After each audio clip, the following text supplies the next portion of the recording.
Good afternoon and welcome to another Unreal 4 Shmup tutorial. So in this video we'll be adding the Projectile Enemy base class. This is going to get us in line ready to add the firing functionality to our two enemy classes which we'll be firing at the player. So to begin this, if we go to our Projectiles folder, we'll go to create a new blueprint class and we'll do a type of actor. And I'm just going to call this one BP Projectile Enemy Base, or BP_projectile enemy base, just so that this lines up alphabetically.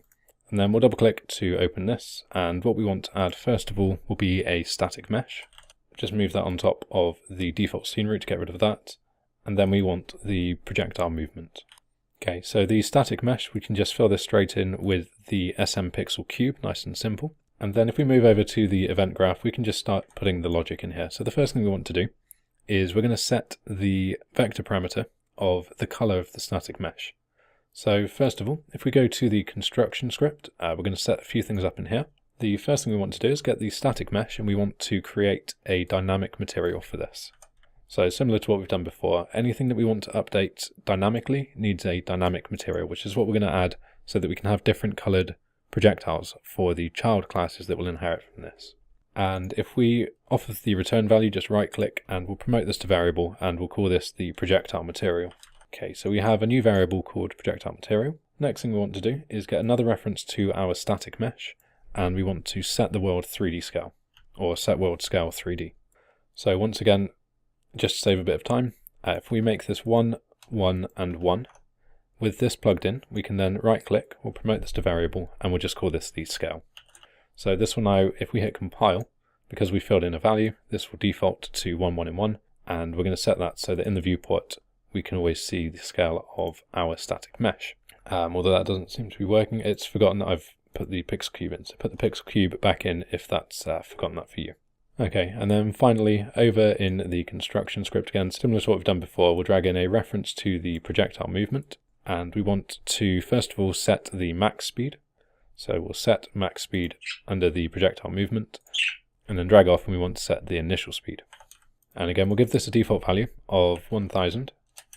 And then if we right click here, we can promote this to variable and we'll just call this speed. So we'll set the maximum speed and the initial speed to be the same so it doesn't pick up or lose anything, we just have it flying up the screen. And then we'll plug these in and plug those values in as well. So now we have everything in the base class ready in the construction script.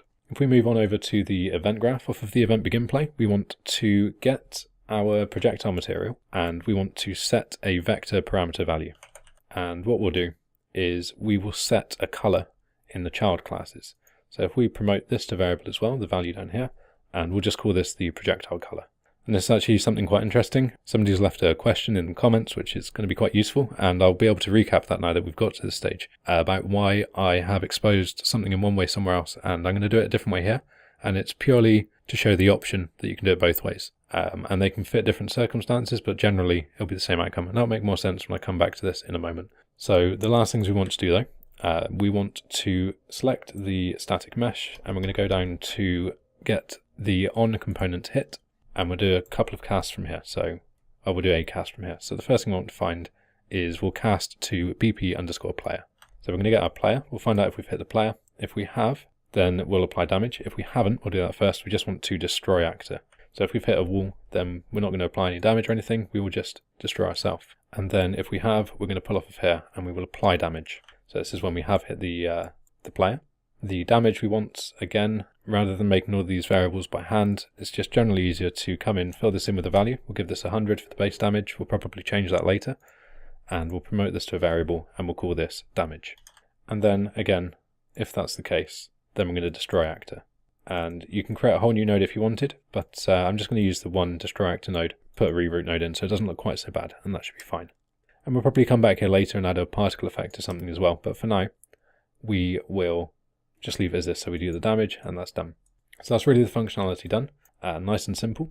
Now what I wanted to take a moment to go through is the way that we're setting this, and we just need to fill this in with the word color as well. This is the bit which will need to match up in the material, is the name of the parameter. But what we're going to do here is if we go back to the main window, we will create a child class of this, and we'll call this the BP_projectile enemy 1. So this will be for enemy 1. And we'll just look at this one for now. So if we open this, make sure that we've compiled and saved the base class, what we can see here is we now have the option to set the color in the inherited classes. Now this is the opposite of the way that I've done it previously, but this is the other option. So we can now set this one to be a red color or something, and that will be unique to this child instance of that class. We need to set the material, we can do that later, and we can also change the things like the speed and the damage here as well. Now the way that I've done it in the past though, is that we were using the player, and when the player calls in the projectile, it sets the color here. So someone was asking why I'm doing that via the player rather than like we're doing here off of the instance. And I just wanted to come back and say that was a really useful question, because at the end of the day there really is no reason why you'd use one over the other that I can really see. It just depends on how you want your structure to be. So in this way it would be controlled by the player. I suppose the useful thing here is that if you had different players, then you could set each of their colors independently depending on which player or depending on which player ship spawned the projectile. Or do you just want to have manual control by doing it in one of the child classes of the projectile itself? Either way, it's doing pretty much exactly the same thing. At the very beginning of the play, on the event begin play, it's just setting that material color to be based on whatever's been passed in. So just a little update there, and it's quite funny that that was asked because I did have the project set up this way ahead of time just to show both, but somebody was quick on the mark there and already noticed that and had that question at hand. So whilst we're doing this though, we already have the BP Projectile Enemy 1 set up, so we'll just go back over here and set these values up so that we don't forget in the future. So I'm going to make the speed on this one a little bit slower. I'm going to make this 400. Leave the scale as 1, 1 and 1, that should be fine. And definitely want to lower the damage because at the moment the player only has 100 health, so we'll set that down to 10. And the good thing about setting this at a stupidly high level is that if you do forget to change one of these values in the child classes when you go ahead, that will quickly bring up that you've forgotten that. So when you're doing the balancing and stuff, rather than having a class that you forget to implement properly, you'll notice that when it starts killing the player in a single hit, you'll be reminded that you forgot to set those values. So that's why I tend to set them at a kind of a stupid value. And then finally, we're going to go back into the projectiles. We will create another blueprint class based on the base, and we'll call this one Enemy 2. Go in here. I'm going to do the same thing again, just set this up so it's ready to go. So this one I'm going to make a little bit slower because it's going to be more powerful. So we'll make this speed of 200. I'm going to leave the scale as 1, 1 on the X and Y, but on the Z axis I'm going to make this 2 so it's a bit longer. And we'll make the damage, like I said, it'll be more powerful, so which is why it's slower, that we want to get hit by them less. And again, we can set the color here, be something different, just so we know that it's different projectiles being spawned when we add them in.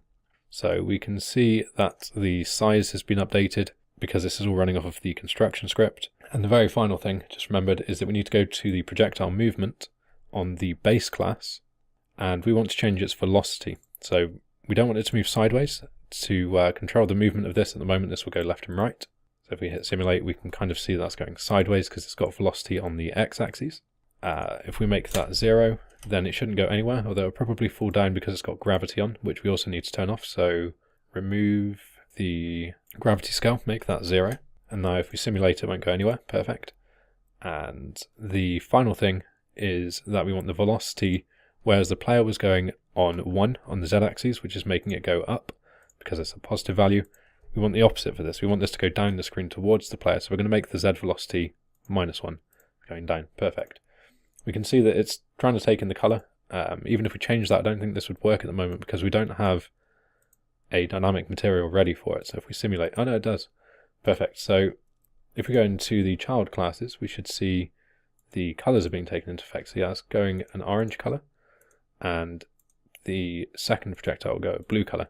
Perfect. So we have a lot of this already actually updating now. So the projectiles are pretty much completely ready to be used when we have the enemies spawning. Sorry that started getting a bit fast at the end there. I was doing a lot of this kind of more ad hoc than I normally would.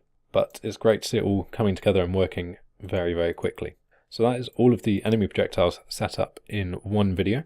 So I'll leave this one here. As always though, if you've enjoyed this or found it useful, then please do leave a like and share the video to anyone you think may also be interested or helped by these. That will really help the channel as well to grow and reach more people. If you wanted to be kept up to date with the latest content coming out from any of the playlists on this channel, then do subscribe. As always, a big thank you to the current Patreon supporters for your continued support of the channel. And if you're not currently a patron but you had considered it, then please do check out the link to the bottom left hand of the screen if you wanted to help me be able to keep this channel going and providing all of the free content that I do. As ever though, thanks for watching, and I will see you all next time.